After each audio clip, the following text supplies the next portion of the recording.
What's good, everyone? Welcome to another Live Wire Sports Media.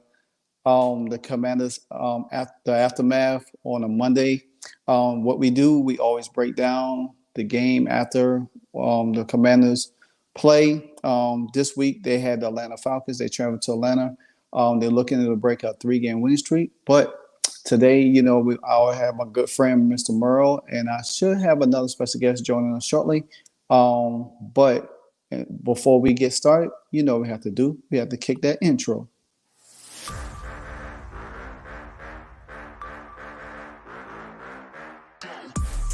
After the game, it's the aftermath. Win or lose, we still wave our commander's flag. Riding with Wentz under center, making the pass. Jahan Dotson, young rookie, making a splash. The burgundy and gold, that's what we about. Jonathan Allen knocking QBs to the ground. We die hard and nobody can shut us down. Cause this is the greatest show in town. Let's go! Go, go, go, go.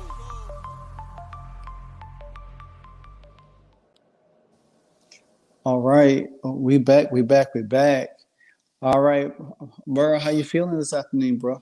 Well, as my son's old travel ball coach used to always say, winning does not suck.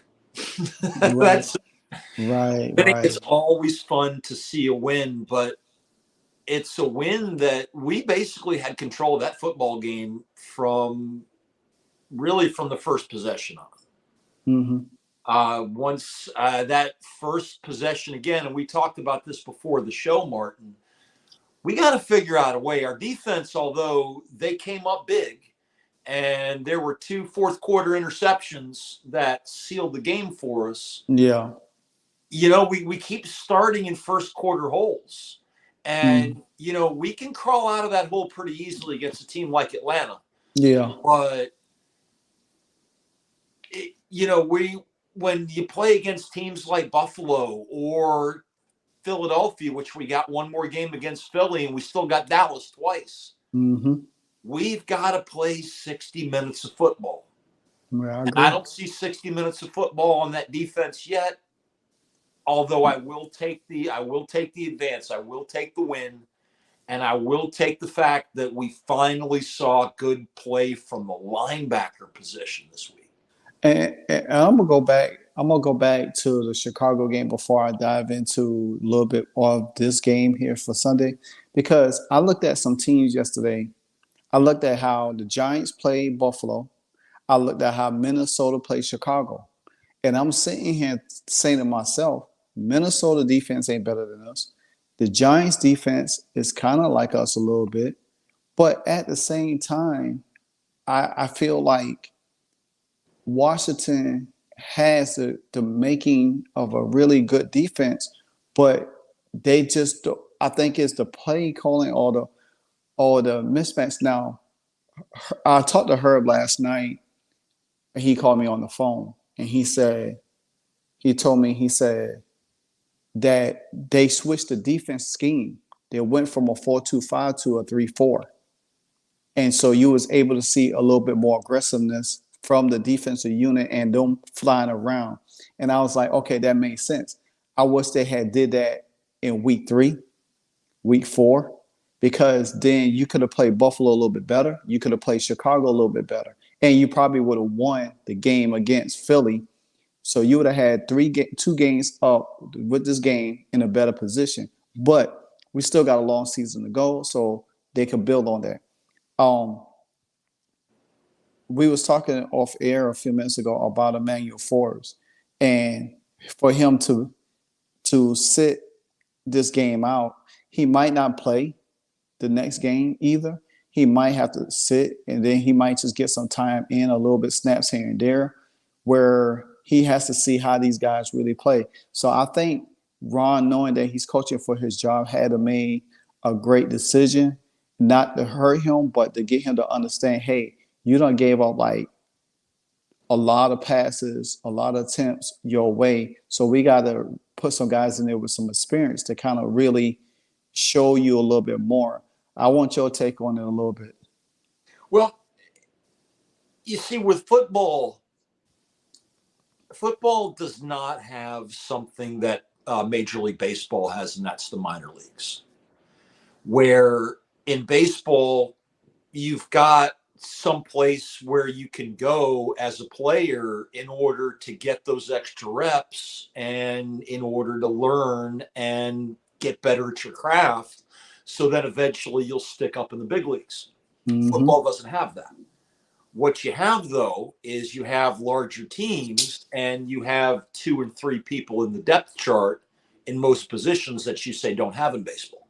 Yeah. I think that right now with this season, and this is interesting because I don't necessarily think that Rivera is on the hot seat as much as Commanders Nation as a whole may think.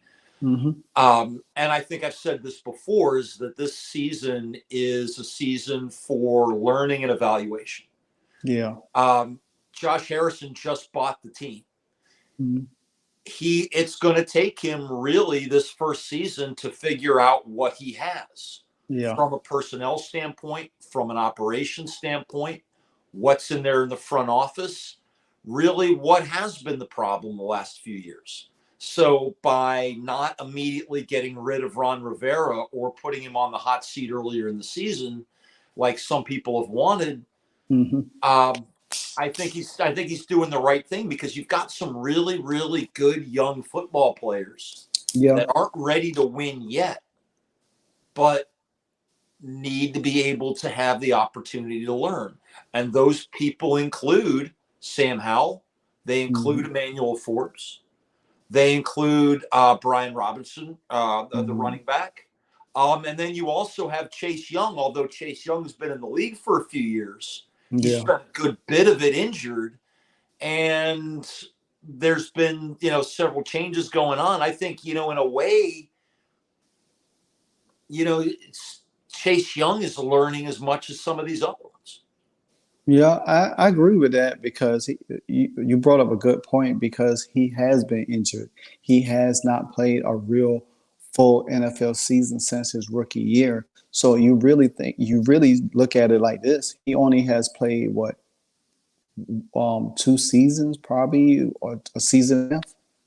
You know what I'm saying? And with everything that has been going on, plus that first season, that was the first season with fans back in the stands. Yeah, that was because the first year was COVID. So 20 was COVID. That was the short season.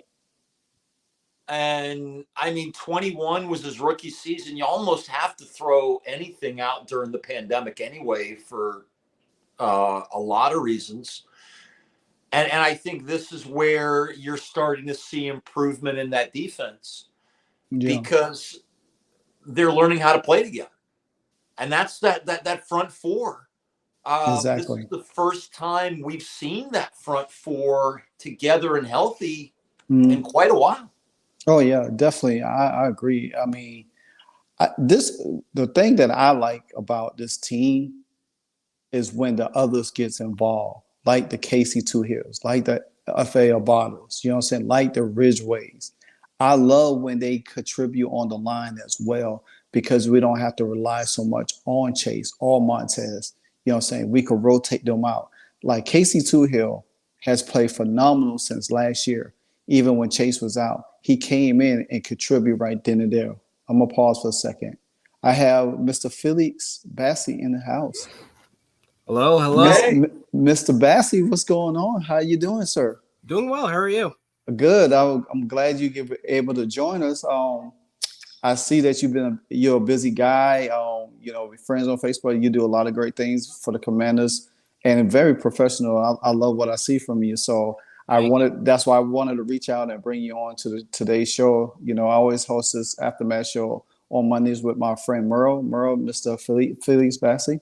How you doing? Nice to meet you. I'm doing well. How are you? Doing great. It's always good after a win, huh? Always is. So Felix, me and Merle was talking a few minutes ago, but I want to get your overall assessment of yesterday's game, what your give and takes and what you felt about it. So what I would say about yesterday's game, I would say that it's another testament to what Eric Bieniemy's been doing for this offense. Of course, we had issues with the offensive line. Sam Howell's been given zero time in the pocket.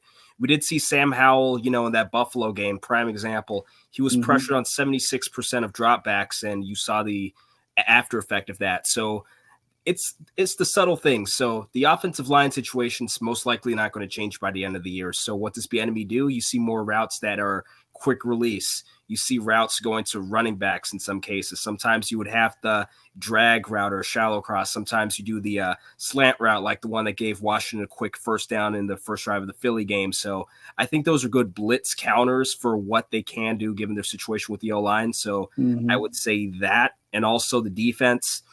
I saw good plays from the individuals. Of course, the interceptions by Davis, St. Juste, to argue, is probably the most underrated guy on the team. That's a bold statement there. Then, of course, Fuller. So overall, just a good performance. Yeah, and that's the thing. What it comes down to is the secondary and the linebackers stepping up this week. And going back, Martin, to what we talked about last week, our front four, I would take against any front four in the NFC. Yeah. Once you get to the linebacker position, we've got some young quarterbacks, some young safeties. Eventually, Forbes is gonna do well for us. I think having that time riding the pines, seeing how it's done, he's gonna learn. But now our defense took a big step forward, and I think, like you said, Philippe, as well, is that our offensive line play improved. I just think, all along, I mean, I wouldn't, go calling championship or buying lots of playoff tickets yet. But I'm looking at where we are as a Washington Commanders football team today, as opposed to where we were this time last year.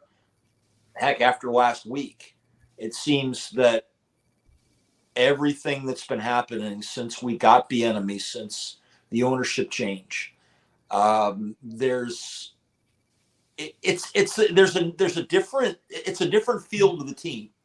And coming from somebody like me that does not live in the DC area anymore, it's a lot more fun to pull for the Commanders than it has been in a while. And one thing I want to touch on also is that now I know Charles Leno was out for some personal reasons or whatever was going on. He lost his baby girl. And I just want to give my condolences for Charles and everything. I do, mess with him when he's not playing well, but I did see the difference with him not being there with I can't remember who started. I had started on his side, but they played well because you didn't see nobody was able to blitz from that area to get to Sam Howell a little bit. The Falcons did try to mix up a little bit later on, try to get Sam uncomfortable, but you didn't see the whole offensive line collapsing like Felix said. The offensive line did held up. Now, I think the other aspect is that we got to find a way to run the ball a little bit better now, because now it's like we are being forced to pass more, but I think that's a recipe for disaster for other teams to try to force us to pass a lot, because we are completing our passes down the field. It's not like how it was last year when they forced us, they couldn't stop the run, and then when they did, they forced us to pass, and we didn't have no lanes, no downfield threat besides Terry at the time and Jahan. And, Taylor, it was either Taylor or Carson behind us. So now it's a little bit different because Eric Bieniemy has so many weapons to play with. You're seeing a touchdown yesterday was from Curtis Samuels. You're seeing 2 touchdowns from the running backs in the passing plays, especially the one that was 22, 24 yards to Brian Robinson. Yep. So, and the wide receivers was able to be like decoys. I want to touch on Felix. I want to get your opinion. Then I'm gonna go to Merle. What do you think is going on with Jahan at the moment? Because this was supposed to be his breakout season, since he had that decent rookie year last year. That's an interesting question. So, of course, you do look at why he was drafted. He had the lowest drop rate out of anyone in the NCAA out of his draft class. So, I would say that just him dropping the balls, I would say that maybe the issue is something that could be ironed out in practice. Maybe it's a result of not getting too many targets. There's a lot that could be said about it, but I would say that overall, I think it's something that can be worked out in practice. He does have the ability to catch consistently, but again, like I did say, I don't think he's been targeted that many times in recent memory, so I think that plays a role. Well, I think, Philippe, you brought up a good point. Now, I saw the stat for last week's game against Chicago. Sam Howell completed passes to 11 different players. Mm-hmm. Do you know how many receivers? I don't have the stats in front of me. Do you know about how many receivers that Sam Howell completed to this week? It was pretty close, not about the same number. Right. And I think that's something is that you're always going to see Terry McLaurin get the lion's share of the looks because, hey, he's your money man. Exactly. The thing is that Howell, and this is a testament to Howell and to Bieniemy, because we really don't have a very good offensive line. And when you can complete passes to that many targets in a game, that really says something for your quarterback. That's something for your receiver and the team. But on the other hand, somebody like a Dotson that may need more targets to get going is not going to necessarily, it's not going to necessarily thrive in a system like that. That's an excellent point. So, wow. This guy's a rookie. And when you're completing passes to 10, 11 different guys as a rookie, Sam Howell is something special. Yeah. I'm not going to go call any other names, but one thing that I do know is I do know the kid's makeup. I've watched the kid since he was in high school. And he's deserved everything that he's gotten. And he continues to show why University of North Carolina gave him a football scholarship and why Ron Rivera took a chance on him in the 5th round. Exactly. If you look at his performance, look at his stats compared to some of these other young quarterbacks that are coming up that have a lot more of a pedigree than Sam Howell. Yeah. And the thing about it is with Sam Howell, I like because he was able to sit a year. And even though he learned Scott Turner's offense, he didn't have to operate in it number one game. So that was kind of like something good that he could have easier, erase out his mind and then put his focus on a new dynamic offense with Eric Bieniemy. And I do love how Eric Bieniemy is working with him is putting him in a situation. You can see each week, even through some of the bad games, they do try to make different progresses and to build up on it. I think eventually, somewhere down the season, I think the dynamic between the offense and the defense will come together. It's just taking a lot of time because if any of us watch basketball, you see when teams come together, they don't gel as fast. It takes them almost half of this first part of the season to start clicking a little bit more. Even though we got 17 games and we are already in week 6, I still think this team still is going to find their way. Because you look at it, the Eagles are struggling. They is not as dominant as they was last year. They got issues. You look at Dallas, we already know they always like a train wreck ready to happen. And then you got the Giants that still, they don't have a lot of time, but they all play hard. So we still there. If Dallas loses tonight, we 3-3 with them. That means we 2 games back behind Philly. And we got something to build on from this game right here because we do have the Giants next. Then we got Philly again. So there's a lot. But I think Ron's message last week with the do your job statement. I think it hit home and resonate with a lot of guys. And so, with that being said, is that now let's see these guys, and that defense that they play, that 3-4 defense. Go back to it. Use every guy that you have on there. Even the special teams showed up yesterday. I mean, James Crowder, man. What can you say about this guy, Merle? Hey, well, first, another Union County, North Carolina product out of Monroe High School. Jamison Crowder, I've been watching him do it in the NFL for a long, long time. Here, I think he went to the Jets for a while, didn't he?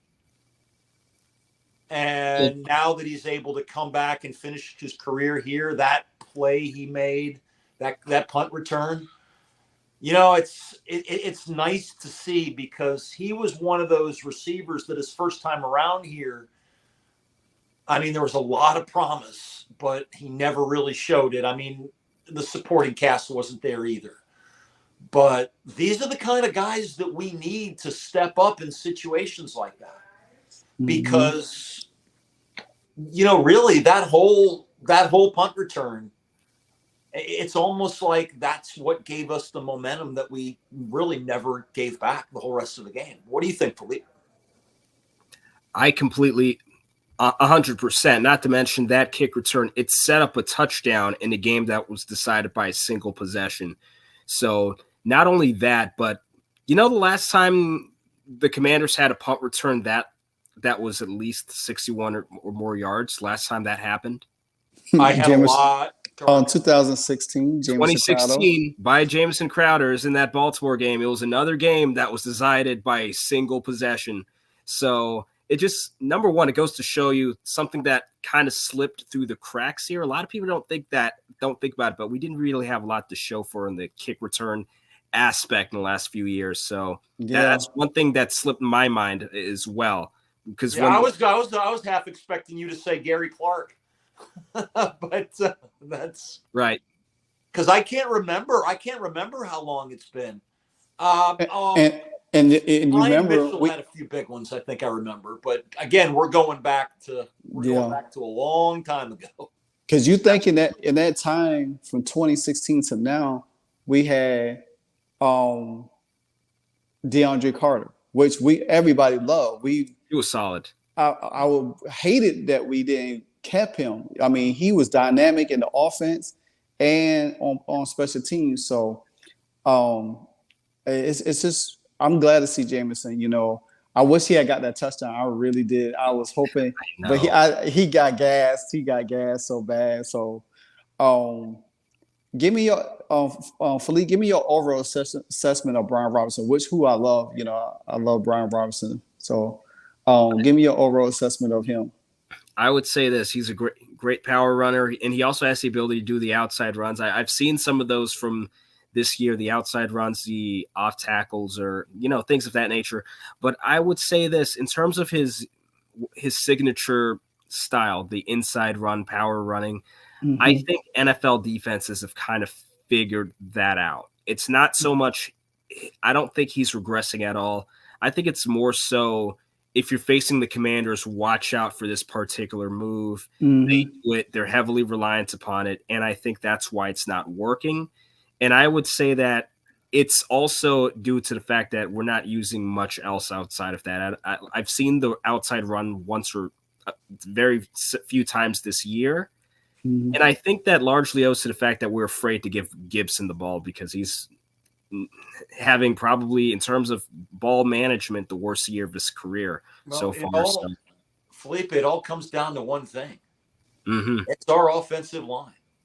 Also our offensive line, they actually, and if you remember, a lot of the prognosticators had us finishing dead last. And it all comes down to the offensive line. And I look and I keep going back to what Howell is doing, but also what Brian Robertson is doing with the offensive line that we don't have. Yeah. And you could see it when we finally had the game in hand, and you get to the last 5-6 minutes of the game, and you're supposed to then just start to give it to your running back, and then we're all 3 and out. because we can't run the ball. And it's not so much, I don't think that they figured us out. If we had Dallas's O-line, it'd be a lot different. Yeah. Hell, if we had our own O-line from when I was in high school, we would have no problem. We'd be running the counter tray all day because would have the O-line that we can do it. I wonder what, because I know last year we had problems with the O-line. I think it's a little bit worse than a little bit was last year, and we was able to run the ball a lot effectively with the offensive line that we had last year. But this year, it just seems like Felipe said, they seem like teams have figured Brian Robinson out a little bit from game to game, knowing where he liked to run. But I did like the change up when we brought Rodriguez in, because you don't know nothing about him. And right. so you know what AG could do, you know what Brian Robinson could do, but I love the fact that Brian Robinson is not just running the ball, because when he gets out in the open field, when he catches, it's a whole different dynamic, him and AG. And you have somebody like Rodriguez that come in there very short, low to the ground, could get through the little crevices and cracks through the line and get you a good 5 or 6 yards untouched. So that's pretty good. And I also like how Sam was able to roll out the pocket a little bit more, not being so stationary back there, because that's where some of the sacks come in at, because the line crumbles so fast, and his process is not as quick as we want it to be. So he takes these sacks that he shouldn't be taking. And I think right now, I mean, he got sacked 5 times yesterday. I really didn't see I don't even know how 5 sacks, but I went back and watched it. Two of them were at the three of them were in the last 2 possessions.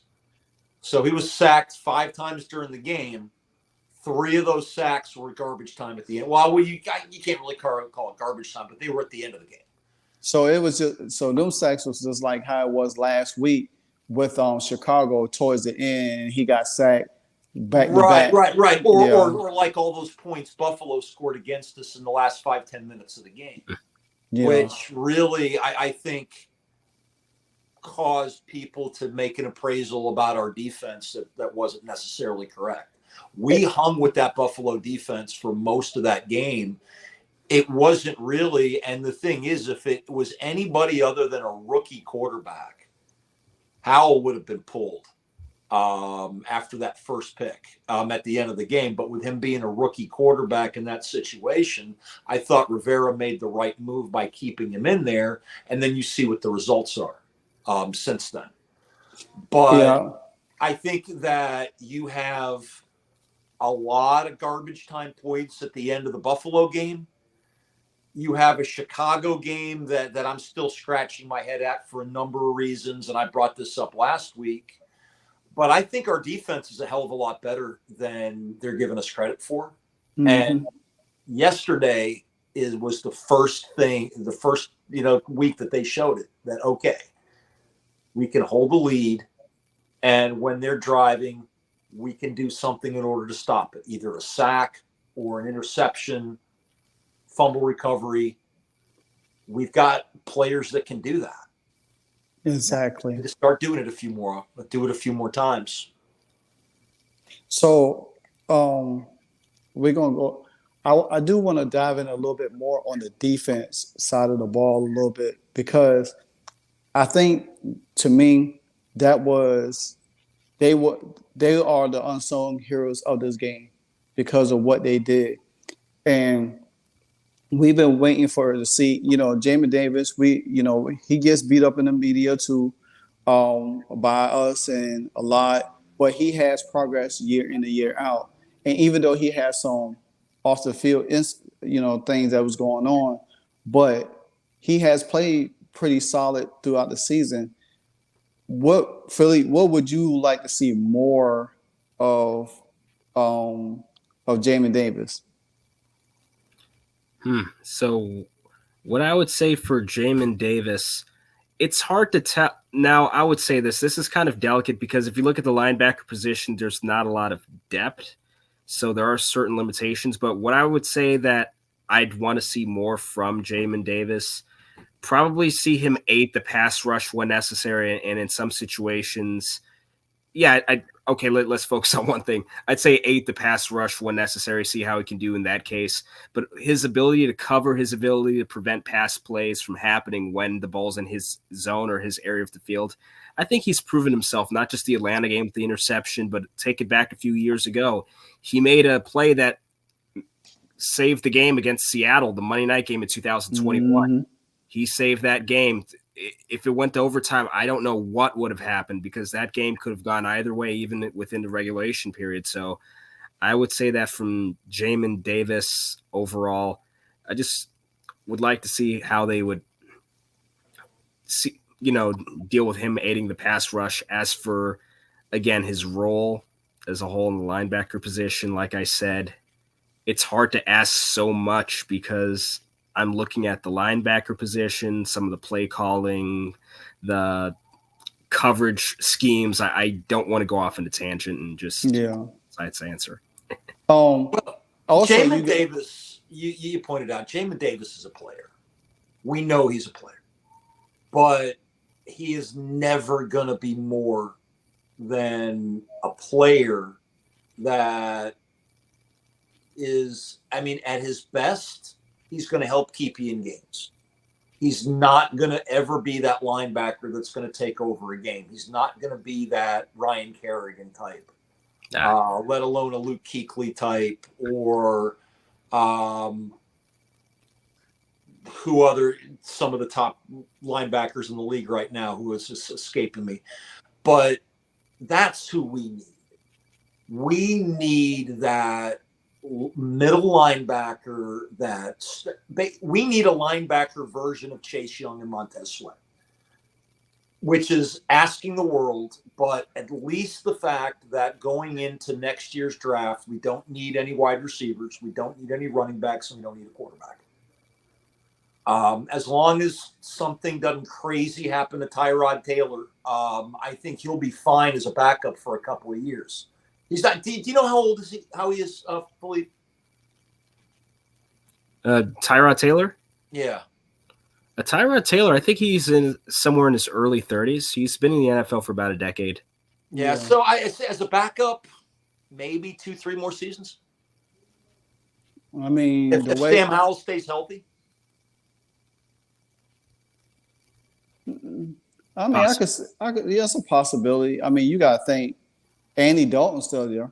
You know what I'm saying? Yeah, Chase Daniels did it for a while as a backup. I mean, the way the offenses are now, I mean, they don't take a lot of hits no more like they used to, unless you have a bad offensive line. And or you have somebody like Sam Howell that I think actually likes to get it. Yeah. And one thing I do want to touch on, because you alluded to Jamin Davis last year with the Seattle game, and you also got to plug in the Denver game this year where he strip sacked Russell Wilson too. So therefore he has stepped up. It seems like he has stepped up when we really needed it the most and everything like that. So maybe we get him some help in the middle. Well, Khalid Hudson did play yesterday, so that's another person I want to see on the field a little bit more, also because he has a lot of potential. He played very well in preseason, and I think he's young, he's hungry, and I think you could use his speed and his, especially when it comes down to the running games and everything like that. St. Jude. I was so happy yesterday that he was back in his original spot. I like Forbes. I think he's going to be phenomenal. I think St. Jude's plays that spot better. If you're going to use Emmanuel Forbes, use him in the slot. At least he could use that length, his speed to go side to side and run and be able to hang with some of the slot receivers a little bit here and there. But you really need St. Jude's and Fuller on that outside, because that's where everything at. You got to think too. Percy Butler. They both had picks. Yeah, right on there. Exactly, and look how big Percy Butler is. A big body guy. He doesn't look it, but seeing him, I have seen him in person at training camp this year. He's a big guy, and he plays that middle of the field, that slot nickel spot. He plays that really well. There's a lot of times in the I think this year that he almost has a couple of interceptions himself. So overall assessment of the coaching of the game, Merle, give me your assessment from first offense, then defense. Okay, so for offense, I'm going to give him actually a B minus. And for most of the game, I thought the game was called great. Realizing that we don't have much of an offensive line, the old counter tray play that Redskins fans love to see for decades. We're just not going to be able to run that play this year with what we have. So making the short passing game the running game, which is what we did for the first 3.5 quarters, is part of why we won the game. But the reason why I downgrade them is because the last quarter, they decided to play a little bit not to lose instead of playing to win. This has been my gripe with Ron Rivera going back to his Carolina days. Mm-hmm. We got up front, put your boot on their throat and keep going, keep throwing the ball. We are not a team that's going to run. We're not going to slow the game down if we go 3 and out. And that's what happened. I mean, we got some great plays on defense, but those great plays shouldn't have had to have been made if we kept the same game plan throughout the whole game. Mm-hmm. Eric Bieniemy's not a stupid person. I guarantee you he's not going to make that same mistake again. At least not until we show we can run the football.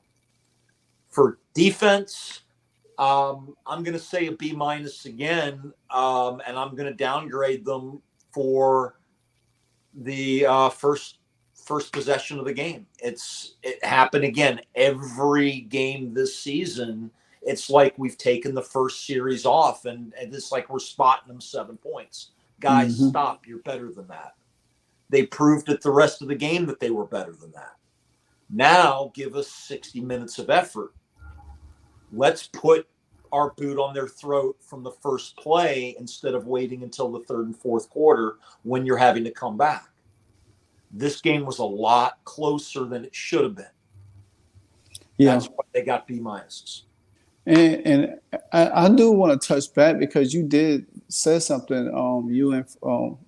Before I get into that next question, I want to get Philippe thought on the offense and the defense also. So for the offense and defense, so I had a lot to say about the offense just now at the beginning, but as for the defense, I do agree. Like, it is kind of a disturbing trend that you kind of practically spot the opposing team with points to start the game. It's almost as if they're starting off the beginning of the game with points on the boards. But so I would say a large part of that.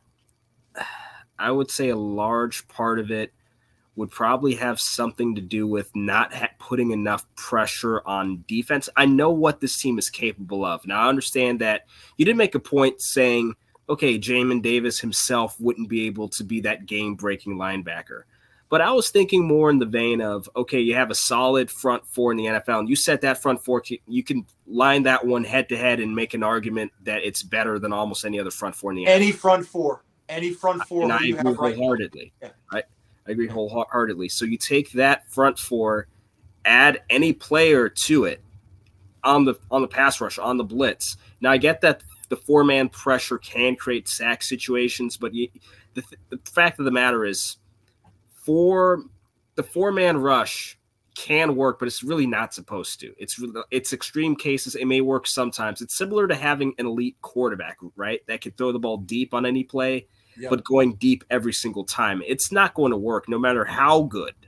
It's not going to work every single time. So you're going to need some help there with the front four. So I would say that would be an aspect of it. And I would say this, I think Washington's gotten better, but I think that they kind of bounced back into an old habit of playing guys off the line of scrimmage. Now, it worked And I'm speaking specifically about defensive backs. Now, it did work to some degree in this game.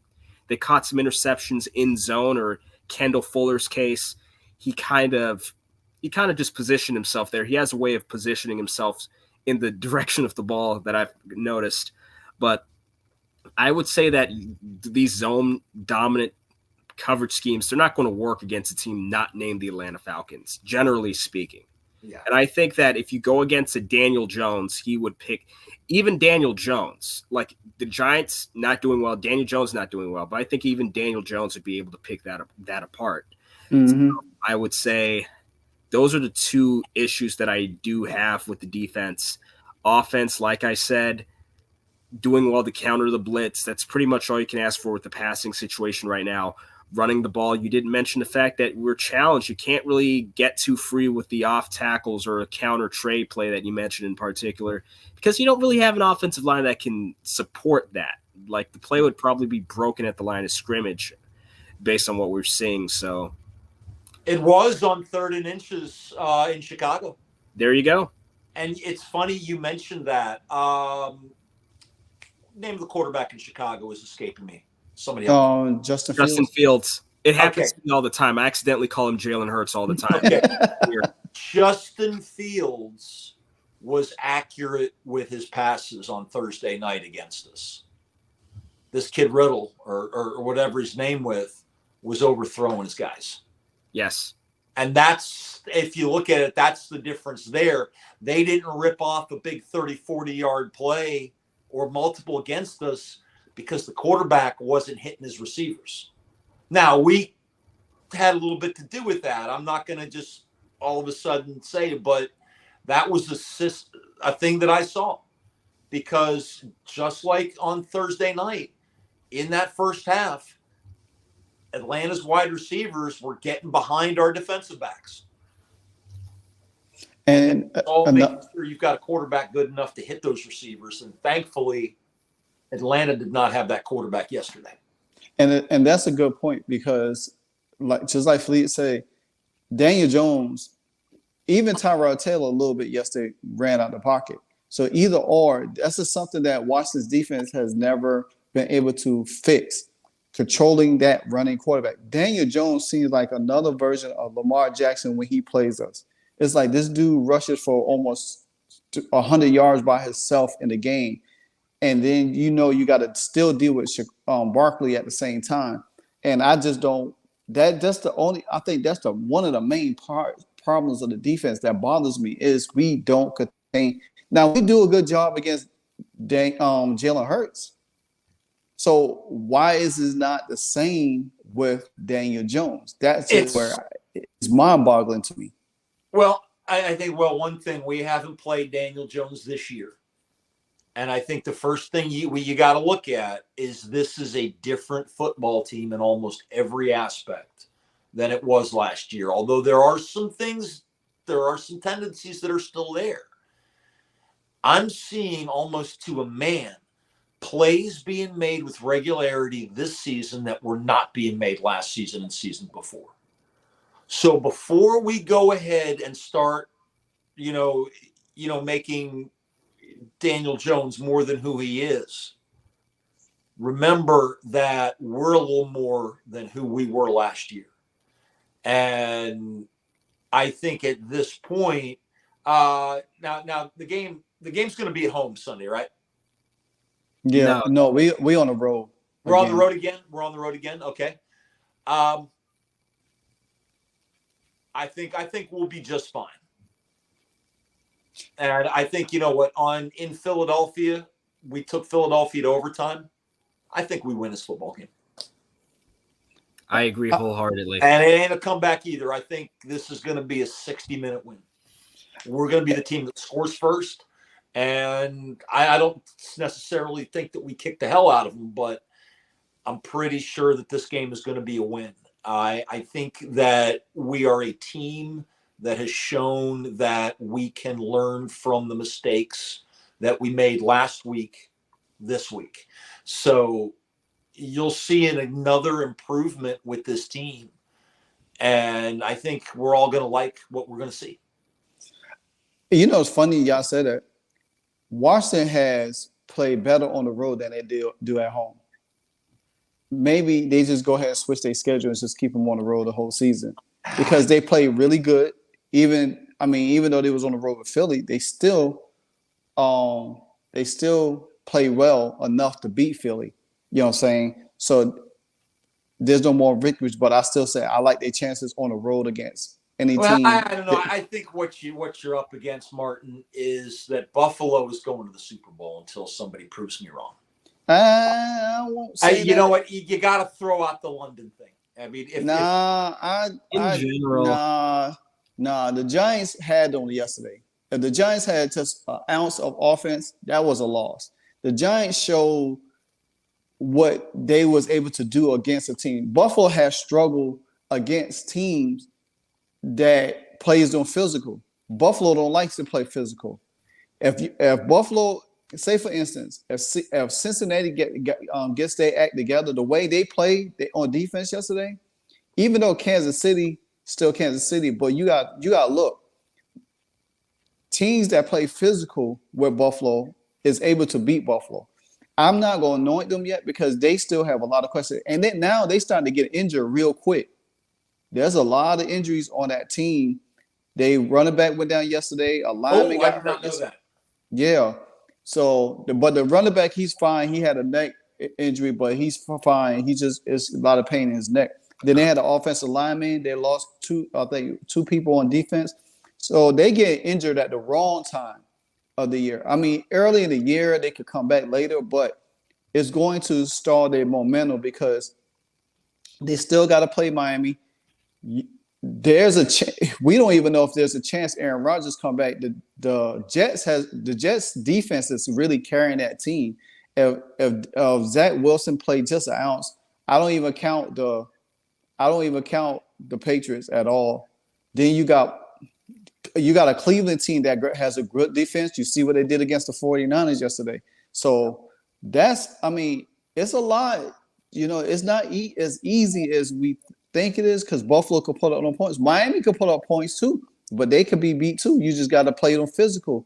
And I think the NFC teams has more physical defensive teams that can handle that offensive onslaught. You know what I'm saying? So, I don't know about Buffalo yet. I mean, they look good, but the Giants have shown something. A lot of these teams are vulnerable. Nobody's running right because a lot of these games, we might have some blowouts here and there, but a lot of these games has been kind of close, and you had to fight all the way to the end, to win some of these games. Well, we were. I mean, against Philly was a game. That was a game that we could have won. I'm not going to say we should have won. I will stand up and say I agree with the call Ron Rivera made, forcing us to go to overtime. We just didn't execute. And to be honest, there's still that play. McLaurin's foot looked like it was into me. Oh, yeah. And then we made him kick a 54-yard field goal to beat us. You know something? If I'm going to say, yeah, you kick a 54-yard field goal to beat us, go ahead and do it. I will take those odds anytime and tip my cat if we did, if they make it, and that's what they did. The Chicago game, if Dave, Butkus passed that day, like not even an hour before the game. People may not. I don't know how much Commanders Nation realizes just how close Dick Butkus and Ron Rivera were. They were both linebackers for the Chicago Bears. Mm-hmm. When Rivera was a linebacker, Butkus was his mentor. Mm. And now imagine being on that field. You just lose them, and you can't say a damn thing about it because you're having to beat that team. Yeah. So. Go ahead, Mara. Go ahead. And that's where I think, and then for people to give Rivera grief for his lack of emotion on the field, well, what I saw a man that just lost one of his best friends and was trying everything he could to keep it together, and I thought he did a pretty damn good job. Then turns around and comes back, takes his team into Atlanta. a better football team on paper anyway, and we handled it. And now we're 3-3 6 weeks in, and you know something? Like you said, we're not out of it by the stretch. We're still getting better.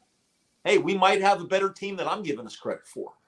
Hey, but long as they continue to play together and fix the little bit of issues, I think we'll be impressed. You know, as long as we don't, give up. Even though we gave up 400 and something yards yesterday, and like 126 to Drake London, but we kept everything in front of us. We didn't give up the big plays that was hurting us the last few games. So that's what something I like.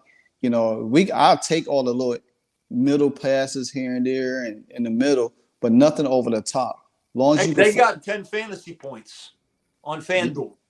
Yeah. And they were worth 10 points. Hey, you know something? When a defense will get you 10 points on fantasy, that's a good defense. I know, right? What they did. So. I think the 49ers had me up to 12 points, and then they started dropping. So I think I finished with eight. Yeah, well, that's the thing. Watch, Commanders got me 10 points. Yeah. Nice. So only won $9, but still. It's something. Right. Felix, so tell me, how long have you been a Commanders fan? Oh, wow. I've been a Commanders fan since my very early childhood. So we're saying early 2000s here, like almost as long as I could remember.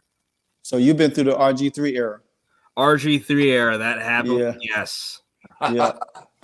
I remember that era so fondly because I was deep into fantasy football at that time, and I literally picked him in my fantasy as my number one pick. And I was rolling through fantasy that year like I was about to go under. I actually lost in the divisional round of the playoff, but I went through the whole season undefeated and lost in the playoffs. It sucked. I felt like the Patriots that year. I went all the way. So I won with Alex Smith his last year in Kansas City and was doing the happy dance when he becomes a Redskin. And then what happened? Yeah. I mean, we really haven't had a franchise quarterback since Theismann, y'all. Well, we got one now because you don't remember the days of us having an actual real franchise quarterback. Not at all. I mean, I'd give credit to NFL Network replays for helping me catch up a little bit. And as a kid, there were like books about the team's history in the library that I always read, but it's different from seeing it live. I'll say that. Yeah, it is. What area are you from? Actually from DC. Believe it or not, I went to high school not too far from where the stadium is. Where'd you go to high school? Northwestern High School. Yeah, I graduated from school without walls in '88. Oh, wow. Well, I'm from the South, so therefore, I haven't been. I've been actually first time being in that area. Or this off season in August, got to see the team close up. I've been dying to see the team for a long time. I used to see them when they come to Carolina for preseason football and stuff like that. So I got to see them then, and it's been a while, with everything that was going on with the team, So, and now that we got everything changed over and everything, so I was like, you know what? Hey, this is probably a new beginning for this team. I want to see everything close up and everything like that. I did have a chance to go to Atlanta game yesterday, but I neglected to go to my Miami Hurricanes game in Charlotte, which that was painful. So I was like, nah, I can't take two pains on a Saturday and Sunday. So I watched the Commanders from home. So I can understand that. But so guys, we're gonna just attach on to. I know we talked about the Giants game a little bit. What do you want to see? I'm Felix. I'm gonna start with you first. What do you like to see with the in the Giants game this week? So what I'd like to see from the Giants game. So again, you didn't mention Tyrod Taylor's got a bit of a dual threat. So I definitely say that use the same containment. I like what we saw in Atlanta, how we contained their running game. So I'd say you have that in the coverage. I don't think that we're going to get the same breaks against New York that we got against Atlanta. Because here's the thing about New York: we get it; they're a weak team. We get it; they're 1-5, so on and so forth. They came off a very close loss, a heartbreaker to the Bills. So you're dealing with a combination of confidence, motivation by way of confidence, and motivation by way of heartbreak.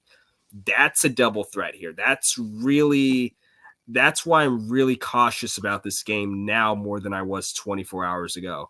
So I would say that's why the Commanders, they would have to play their best football. They cannot afford to make mistakes. I think the Giants would capitalize on that.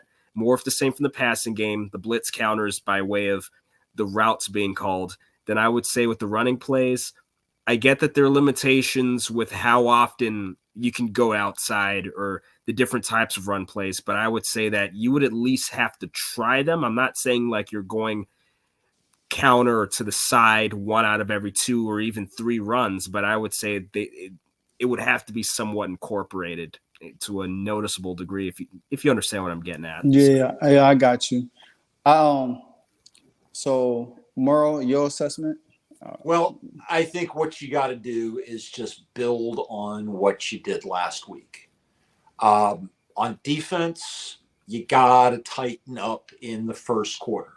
I think the mantra should be they do not score their first possession. That's it. They've scored against our defense first possession every game this season. It stops this week. That's the first thing. Second thing is you've got the secondary and the linebackers have to continue to be opportunistic. We need to continue to see turnovers. Yeah. The front four needs to continue to be the front four. Every week they continue to work together. They're just going to continue to get better. And it's any one of the four: Sweat, Chase, Allen, or Taylor. Basically, what we want to do is make sure that the Giants don't forget that they're the Giants on offense. Right. And on offense, you know what? We are not a running football team. We are not a running football team and this is what you don't want to say to most football teams. In order for us to win, Sam Howell has to throw at least 45 passes, and he needs to complete at least 31, 32 of them. If Sam Howell can throw 45 passes, can complete more than 31 or 32, and stay away from the picks, that's what we're going to need to do and continue to do what he's been doing. Going through all your that sounds like a 350 to 400 yard passing game right there. Well, you know what? He was there. He didn't get the only reason he didn't get that kind of yardage against Atlanta is because our defense kept giving him the short field with the turnovers. Yep. But look at how many he had, almost 400 yards against Chicago in that loss. And he had no turnovers either. No, he had one. He had one in the second quarter, I want to think, when he threw that pick. I don't think he turned the ball over. Again, no, it's Chicago. Yeah, Chicago. He didn't turn the ball over in the Atlanta game at all. Didn't turn it all against Atlanta.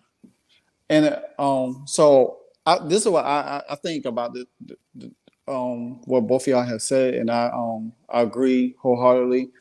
I do believe that Washington will win this game. I think they will blitz. They're gonna take what the Buffalo Bills did to them a little bit more because that they can't score the ball. They're gonna rise Barkley a lot. So if we shut down him and force them to pass the ball, which they didn't effectively pass the ball because Waller has not produced for them all year, and they deep threat is Slayton, and I don't think that we not gonna allow Slayton to get off like that. If we allow Slayton to get off like that, I really have to make a phone call to Ron and Jack Del Rio during halftime. But I think we could blitz them, we could rattle them, we could get to Tyrod Taylor. He's a little older.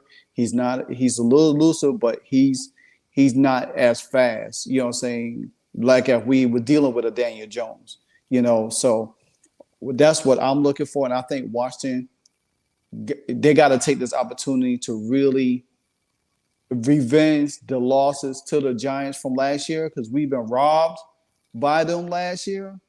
You know, the holding and the pass interference call and the false illegal lineup they called on Terry. So this game is probably going to be more personal for the Commanders than anything because of what transpired last year. Because them 2 games cost us a chance for the playoffs. So the Commanders come out.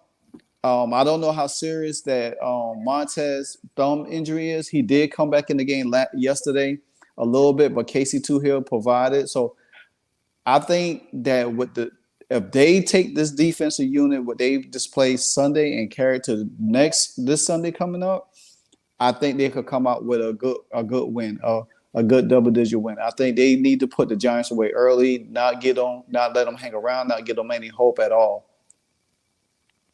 So with that being said, this has been a great segment. As always, you know, I do this every Monday at 8 p.m. Felix, I'm very honored to have you on the show. You are more than welcome to come back anytime when your time permit. So would you let everybody know where they could find you and what you do also? Okay, first off, I just wanted to say thank you to the both of you for inviting me. I also take great honor in being invited. And also, I wanted to say that I can be found at WBGR TV on Facebook.com. So just look up WBGR TV, Washington Sports Den, and it's every week. I cover the Commanders, I also cover the rest of the NFL, NBA, MLB, NHL, even pro wrestling sometimes. So if you're into sports, more than likely I'm going to have something for you on any given episode. Oh wow! So yeah. Most definitely, I will look you up and share it on my page. I have to create another group page and invite y'all in there and stuff, so you can start posting some of your work, so a lot of people get to check you out. Yep, and I actually have something to announce. I didn't have anything last week, but this Saturday, by no later than Sunday morning before football, will be the return of my YouTube show, Between Two Guitars. It has absolutely nothing to do with the Washington Redskins or sports for that matter. As the name goes, it's a show about rock and roll where I cover everything from bands, live shows, even we're going to get into some gear. This Saturday will be the relaunch of the show where I'm going to be tackling the discography of none other than one of the greatest rock bands of all time, Pink Floyd, whose album Dark. What I'm going to be doing is a Pink Floyd primer for those of you that may not know more than that. So we're going to be going over all their records. It's going to be fun, and it'll be out by Sunday morning. I hope you all check it out. What's the name of your channel? Between Two Guitars. Between Two Guitars? Yeah, right. It's kind of a play on the Zach Galifianakis show, but I actually usually am sitting in between my Les Paul and my SG. So I also play guitar when I'm not being a Washington Redskins nerd. Got it. Just say the Redskins. I'm also really into rock music and the history of it, so I'll really appreciate it. So the channel's up right now, or? Oh yeah, the channel's up. I just haven't done anything for the last few months. There's been a move, and life kind of got in the way. But there's a decent bit of content up there already. Got that. I already subscribed, by the way.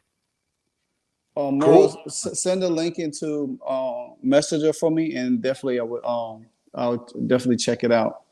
All right. Sure. But thanks again, guys, for another great show. Like I said, I usually drop videos. You can always find me on YouTube, Facebook, Twitter, X, whatever it's called right now. It's confusing. Twitter X. That's what it's called. Twitter X. So who knows? I haven't been on it since the first night it launched. Yeah, for some reason I get and Instagram. Better man than I am. So. For myself, Felix, and Merle, this is the Washington Commanders, the aftermath. And hopefully we could pick up another dub on Sunday. Until then, guys, y'all have a great night. Peace out. Take care and take command.